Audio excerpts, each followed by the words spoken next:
Depuis quand il marque celui-là? C'est un truc de ouf. Depuis quand il marque celui-là? Eh frère, il y a des gâteaux, wesh. Ça fait 3 ans, je suis au club, c'est le premier but. Oh ouais, c'est bon.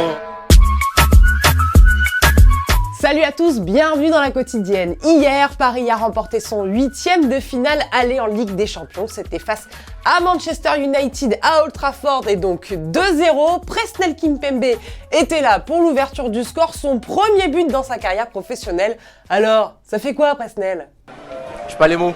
C'est fou, c'est incroyable. Dans un stade pareil et dans une ambiance pareille, devant le COP, c'est incroyable. Bon allez, avoue, tu l'avais planifié un peu. C'est sûr, mais pas facile. Hein. T'as vu ou pas, le mouvement, c'était un peu... instant du but, frère.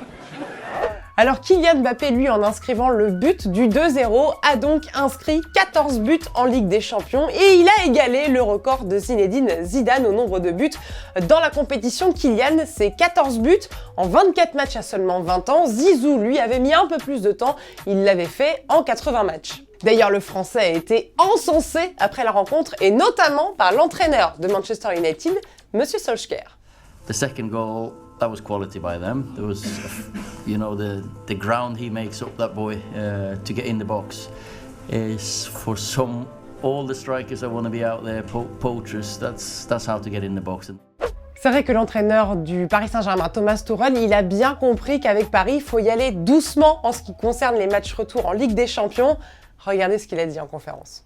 Vous savez que quand nous sommes capables de gagner ici, Manchester United est capable de gagner à nous. C'est comme ça dans le sport, c'est comme ça dans la Ligue des Champions, dans le foot. Il y en a un qui a passé une soirée un peu particulière, c'est Angel Di Maria. Sifflé par ses anciens supporters de United, eh ben il s'est pas laissé faire le Parisien. Il a même fait semblant de boire un petit coup sur le terrain avec cette bouteille lancée des tribunes.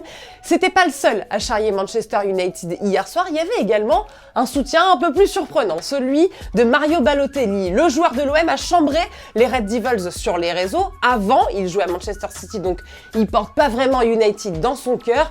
Mais rassurez-vous les Marseillais, il aime pas Paris non plus. Ça, c'est lui qui le dit.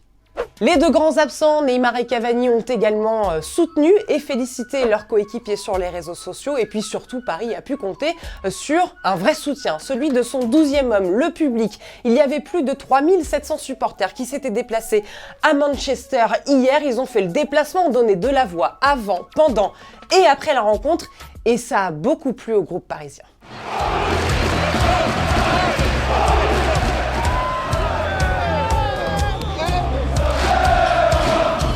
Fier de mon équipe, de mon coach, de supporter aussi aujourd'hui. On a été une magnifique, magique soirée. C'est super bien et c'était vraiment extraordinaire. Et c'est bien que nous avons montré pour eux que nous sommes capables de faire une performance comme ça et c'est bien. Celui qui a passé une sale soirée hier, c'est Paul Pogba. Après avoir écopé d'un deuxième carton jaune pour cette faute commise sur Dani Alves, le Français est donc expulsé et ne pourra pas jouer le match retour au Parc des Princes le 6 mars.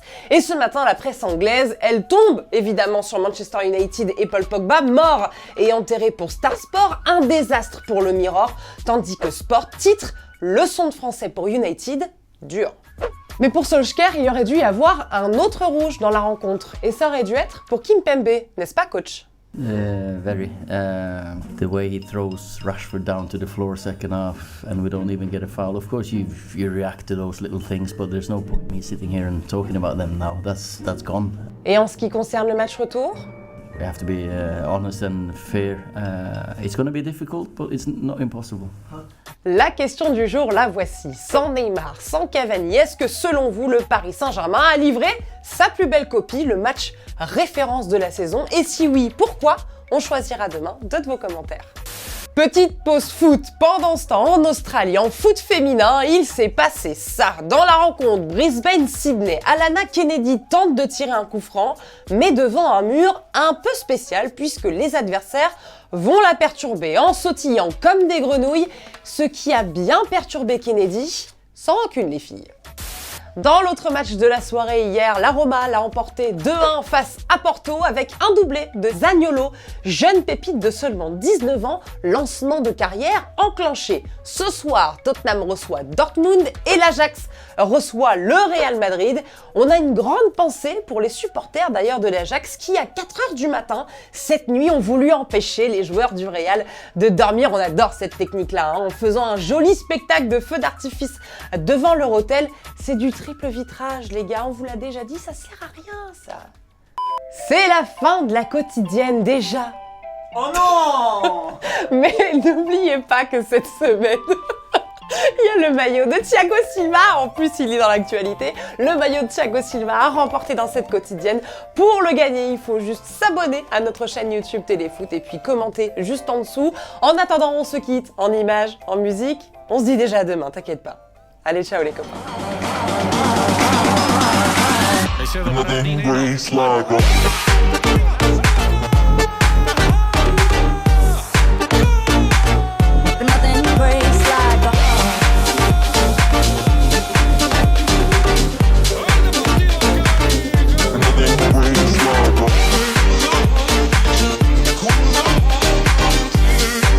Et n'oublie pas, tu peux cliquer sur le blason Téléfoot là juste à droite pour t'abonner à la chaîne et du coup ne rien rater du contenu exclusif. À la prochaine!